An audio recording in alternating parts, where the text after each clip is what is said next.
নমস্কার বন্ধুরা, welcome to just sports Bangla. এই ভিডিওয়ে আলোচনা করব আরসিবি কোন 6টা প্লেয়ারকে 2025 আইপিএল মেগা অকশনের আগে তারা ধরে রাখবে।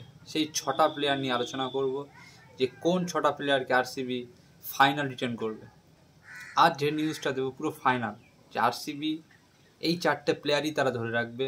আরসিবির ম্যানেজমেন্ট সোর্স থেকে যে রিপোর্টগুলো আসছে তারা এই প্লেয়ারদের উপরে ধরে রাখবে, সেগুলো নিয়ে আলোচনা করবো। তো নাম্বার 1, প্রথম আরসিবি যে প্লেয়ারটা রিটার্ন করবে 2025 আইপিএলের জন্য সেটা হচ্ছে বিরাট কোহলি, কিং কোহলি। আমরা জানি যে বিরাট কোহলি মানে আরসিবি, আর আরসিবি মানে বিরাট কোহলি। কারণ আরসিবির যে এত ফ্যান ফলো আছে না, এত ব্র্যান্ড ভ্যালু, সব কিছু কিন্তু বিরাট কোহলির জন্য।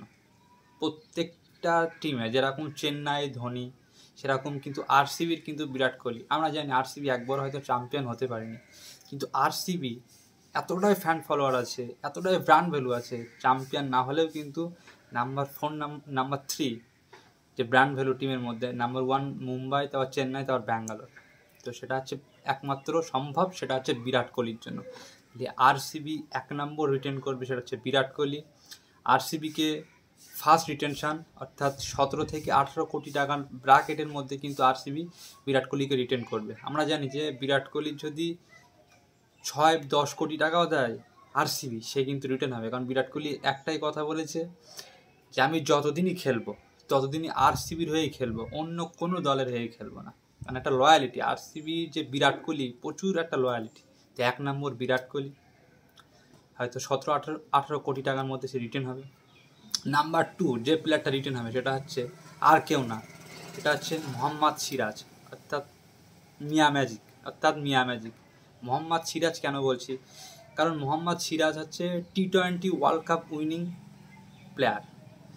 যদি টি-20 ওয়ার্ল্ড কাপটা হারতো ভারত তাহলে কিন্তু মোহাম্মদ সিরাজের ওপর কিন্তু আরসিবির কিন্তু আস্থা থাকতো না। কিন্তু সে কিন্তু এখন টি-20 ওয়ার্ল্ড কাপ উইনিং প্লেয়ার, ওই জন্য তার কিন্তু এখন যে ব্র্যান্ড ভ্যালু অনেক হাই লেভেল। আর একটা ইন্ডিয়ান ফাস্ট বোলারকে কিন্তু মেগা অকশন থেকে পাওয়া খুবই টাফ ব্যাপার। প্রত্যেকটা ফ্র্যাঞ্চাইজ সব থেকে বেশি বিট করে কোন প্লেয়ার জানো? সেটা হচ্ছে পেসার আর অলরাউন্ডার, ফাস্ট বল অলরাউন্ডার, আর হচ্ছে যে ইন্ডিয়ান যে পেসারগুলো থাকে। তো মোহাম্মদ সিরাজ একটা প্রচুর বড় প্লেয়ার, ইন্ডিয়ান প্লেয়ার। তো মোহাম্মদ সিরাজকে তারা এত বছর ধরে গ্রুম করেছে, এত বছর ধরে তৈরি করেছে। আর বিরাট কোহলির সাথে মোহাম্মদ সিরাজের একটা ভালো রকম সম্পর্ক। তো মোহাম্মদ সিরাজকে তারা কোনোদিনই ছাড়বে না আরসিবি।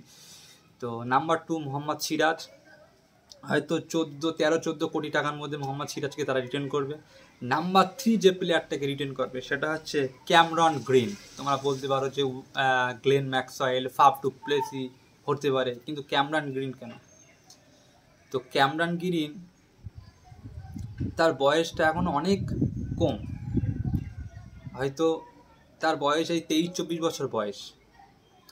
আরসিবি লং ইনভেস্ট করতে চায় ক্যামরন গ্রিনকে, তারা ফিউচার ইনভেস্ট। ক্যামরন গ্রিন এমনই একটা অলরাউন্ডার,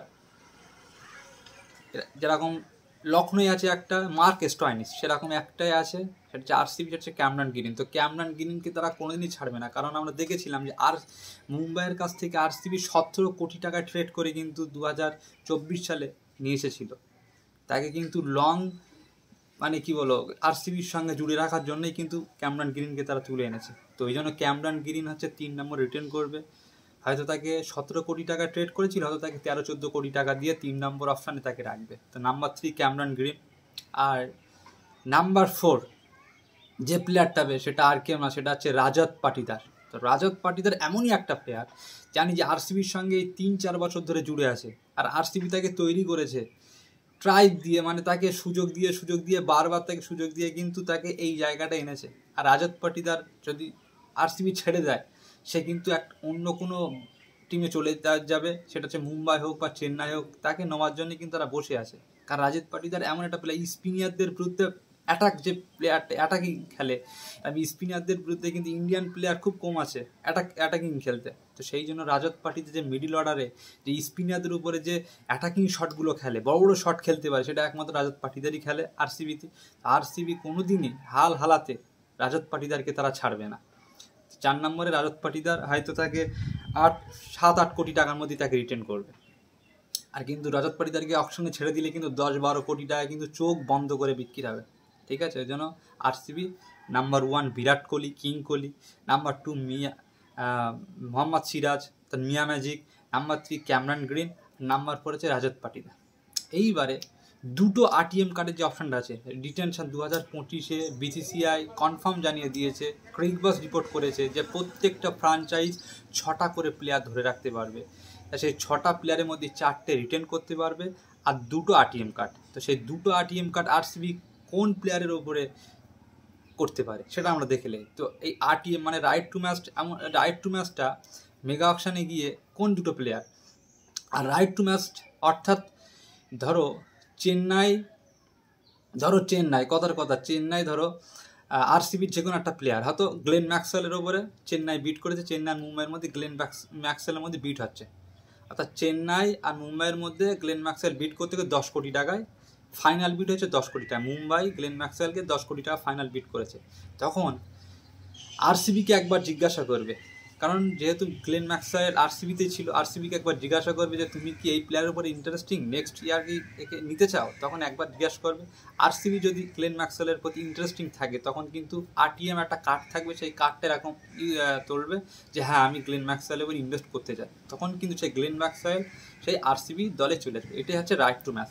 তো আরসিবি দুটো প্লেয়ারের উপরে আরটিএম কার্ড করবে, সেটা হচ্ছে লোমরোর, যে প্লেয়ারটা দেখেছি অলরাউন্ডার, সেই লোমরোর, আর হচ্ছে ইয়েস দয়াল এমনই একটা প্লেয়ার। আর একটা প্লেয়ার আছে সেটা হচ্ছে উইল জ্যাক। এই 3টে প্লেয়ার থেকে 2টো প্লেয়ারের উপরে RTM card right to match use করবে। একটা হচ্ছে ইয়েস দয়াল, লোমরোর, আর হচ্ছে জ্যাক উইলস যে প্লেয়ারটা আছে, এই 3টে প্লেয়ারের মধ্যে তারা 2টো প্লেয়ার নেবে।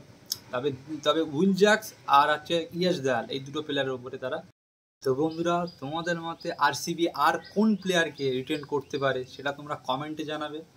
আমার মতে RCB number 1 Virat Kohli, number 2 Mohammad Siraj, number 3 Cameron Green, number 4 আছে রজত পাটিদার। আর 2টো প্লেয়ারের ওপরে আরটিএম কার্ড অর্থাৎ রাইট টু ম্যাচ ইউজ করবে অকশানে, সেটা হচ্ছে ইয়েস দয়াল, উইল জ্যাক্স আর হচ্ছে লোমরোর। এই 3টে প্লেয়ারের মধ্যে 2টো প্লেয়ারকে আরটিএম কার্ড ইউজ করবে।